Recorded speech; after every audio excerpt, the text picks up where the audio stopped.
wabarakatuh. Kami dari kelompok 3 akan menjelaskan tentang peran GNB dalam membentuk perdamaian dunia. Sebelumnya perkenalkan, saya Dimas. Saya Rani. Saya Maurel. Saya Arzia. Saya Dendi. Saya Ayu. Saya Siti Farida. Saya Sinisa. Saya Fitria. Saya Putri. Saya Dormis. Saya Sufi Adrianti. Selamat menyaksikan.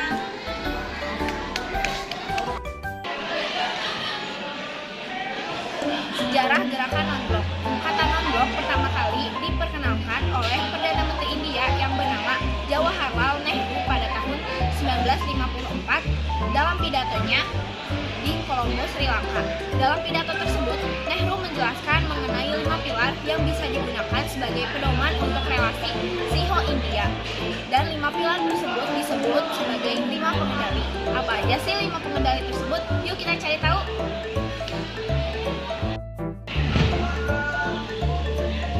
Ada 5 pilar itu apa aja sih? Yang pertama, saling menghormati integritas teritorial dan kedaulatan. Yang kedua, perjanjian non-agresi. Yang ketiga, tidak menginvestasi urusan dalam negara-negara lain.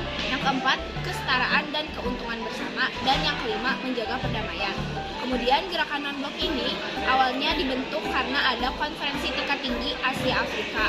Dan dalam gerakan non-blok ini ada 5 pendiri dari berbagai dunia, yaitu Josip Broz Tito, Presiden Yugoslavia, Soekarno, Presiden Indonesia, Gamal Abdul Nasser, Presiden Mesir, Pandit Jawaharlal Nehru dari Perdana Menteri India, dan yang terakhir Kwame Nkrumah dari Ghana.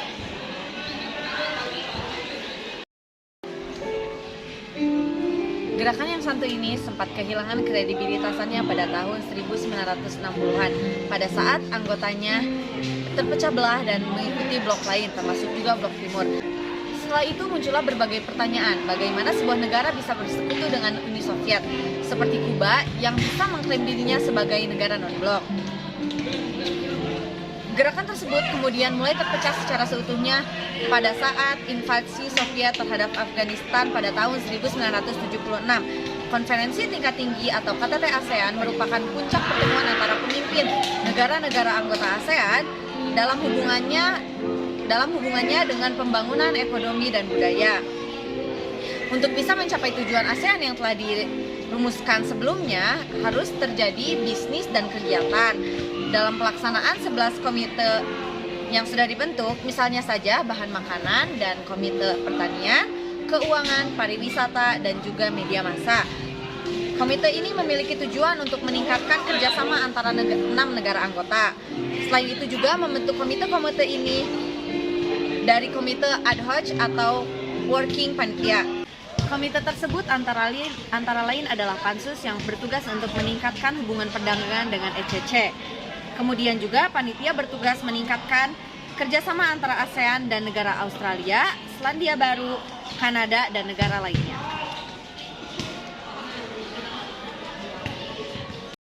Tujuan utama dari GNB yaitu mendukung hak untuk menentukan nasib sendiri, kedaulatan, kemerdekaan nasional, dan integrasi nasional negara anggota. Selain itu, ada beberapa tujuan dari GNB yaitu menolak apartheid dan tidak memihak militer manapun. Gerakan ini juga menolak segala macam bentuk imperialisme dan kolonialisme serta mendukung pelucutan senjata dan tidak mencampuri urusan negara lain. Di bidang ekonomi, gerakan ini berkomitmen dalam pembangunan ekonomi sosial serta kerjasama atas dasar persamaan hak. Seperti yang telah kita ketahui bahwa gerakan non-blok atau GNB ini adalah suatu organisasi internasional yang terdiri lebih dari 100 negara-negara yang menganggap dirinya tidak beraliansi dengan kekuatan besar apapun. Di antaranya yaitu Afghanistan, Algeria, Arab Saudi, Siprus, Ethiopia, Ghana, Guinea, India, Indonesia, Irak, Kamboja, Kongo, Kubu, Lebanon, Maroko, Mesir, Myanmar, Nepal, Somalia, Sri Lanka, Sudan, Suriah, Tunisia, Yaman, dan terakhir adalah Yugoslavia. Indonesia memiliki beberapa peran yang cukup besar dan penting. Peran yang pertama yaitu Indonesia sebagai pelopor berdirinya GNB. Presiden Soekarno pun menjadi salah satu tokoh pendiri GNB bersama tokoh-tokoh dunia yang lainnya. Lalu peran yang kedua menjadi tuan rumah KA serta KTT. Jadi pada awal terbentuknya GNB itu saat konferensi Asia Afrika diadakan di Jawa Barat. Selain KA, Indonesia pun pernah menjadi tuan rumah KTT yang ke-10, tepatnya pada tanggal 1-6 September 1992. Lalu peran yang ketiga, Indonesia sebagai pemimpin GNB. Pada KTT yang ke-10, Presiden Soekarno pernah ditunjuk sebagai ketua GNB.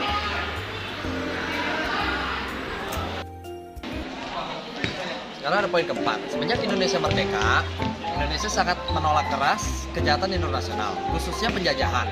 Kedamaian ini sangat dijunjung tinggi dan diaplikasikan oleh politik luar negeri bebas aktif di Indonesia. Dan ini sejalan dengan prinsip GNB.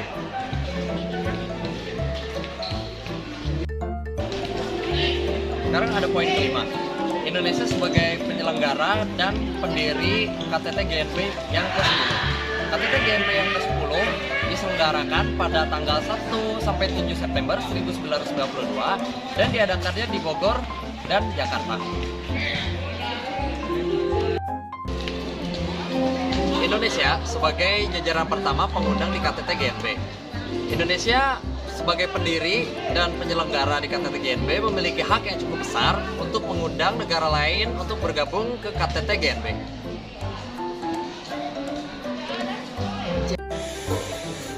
Lalu yang kedelapan, membantu penyelesaian masalah hutang luar negeri negara berkembang. Melalui kedudukan yang dimiliki oleh Indonesia dalam GNB, Indonesia merupakan dalam menyelesaikan masalah hutang luar negeri yang dialami oleh negara berkembang dan secara terpadu, bersinambungan serta secara komprehensif. 9. Mendirikan pusat kerjasama teknik selatan GNB. Indonesia bekerjasama dengan Brunei Darussalam bersama-sama mendirikan pusat kerjasama teknik selatan GNB yang berada di Jakarta, bertujuan untuk mempererat hubungan antar negara anggota GNB. Program tersebut memiliki fokus untuk memajukan usaha kecil serta menengah, serta menerapkan teknologi informasi dan komunikasi.